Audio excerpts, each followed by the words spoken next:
Krishnapatnam port ఇక్కడే ఉంది. Krishnapatnam port అక్కడ గన్నవరం పోర్టు విషయంలో ఏం చేసింది వైసీపీ ప్రభుత్వం? అసలు రాజశేఖర రెడ్డి గారికి, జగనన్న గారికి, వాళ్ళ పాలనకి ఎంత వ్యత్యాసం ఉందో ఒక చిన్న ఉదాహరణ చెప్తా.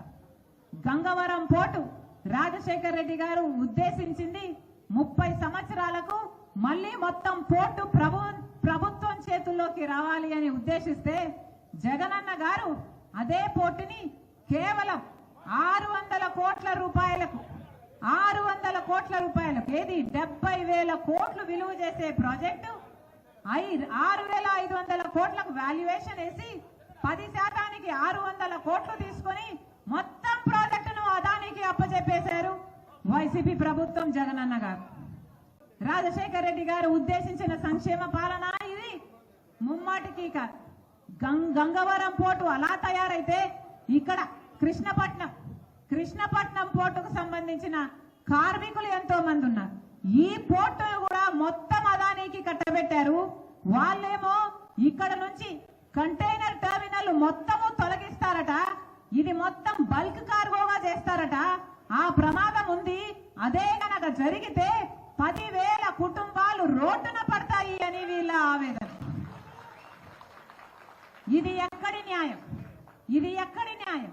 వాళ్ళు స్థానికులు, ఇక్కడ ఉద్యోగాలు చేసుకుంటున్నారు, ఇక్కడ బ్రతుకుతున్నారు. కృష్ణపట్నం పోర్టు మీద వాళ్ళ తల్లిదండ్రులు అందరూ బ్రతికిన వాళ్ళు.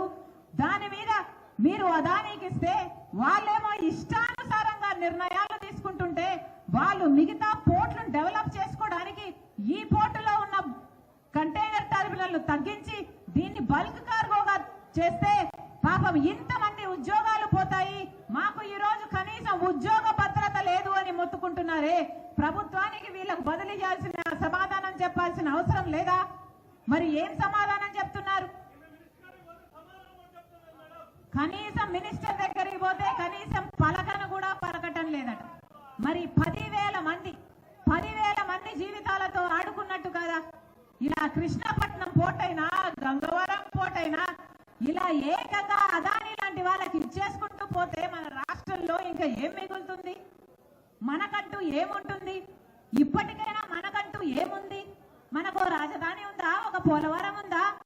పెద్ద పెద్ద పరిశ్రమలు ఉన్నాయా? ఇప్పటికే ఏమీ లేదు. ఇక ఉన్నాయి కూడా ఇచ్చేసుకుంటూ పోతే ఇక ఏం మిగులుతుంది మన భవిష్యత్తుకు, మన భవితకు, మన బిడ్డలకు? అందుకే చెప్తున్నాం, ఆలోచన చేయండి. కాంగ్రెస్ ప్రభుత్వం ఒక్కటే ప్రజలకు న్యాయం చేయగలదు. ఈ ప్రజలకు న్యాయం చేయడానికి మాత్రమే రాజశేఖర రెడ్డి బిడ్డ ఈ రోజు ఆంధ్రప్రదేశ్ రాజకీయాల్లో ఉంది. మళ్ళీ చెప్తున్నా, ఎవరు బెదిరించినా బెదిరే వాళ్ళం కాదు. ఈరోజు మా ఫ్లెక్సీలను తొలగించారు, ఈరోజు మా బోర్డులను తీసేశారు, మా కార్యకర్తలను బెదిరించారు. ఆఖరికి వాళ్ళ గుండాలే కాదు, వైసీపీ గుండాలే కాదు, ఆఖరికి కలెక్టర్తో సహా మమ్మల్ని అడ్డుకోవడానికి ప్రయత్నిస్తున్నారు. అంటే మేమంటే భయపడుతున్నట్టే కదా లెక్క.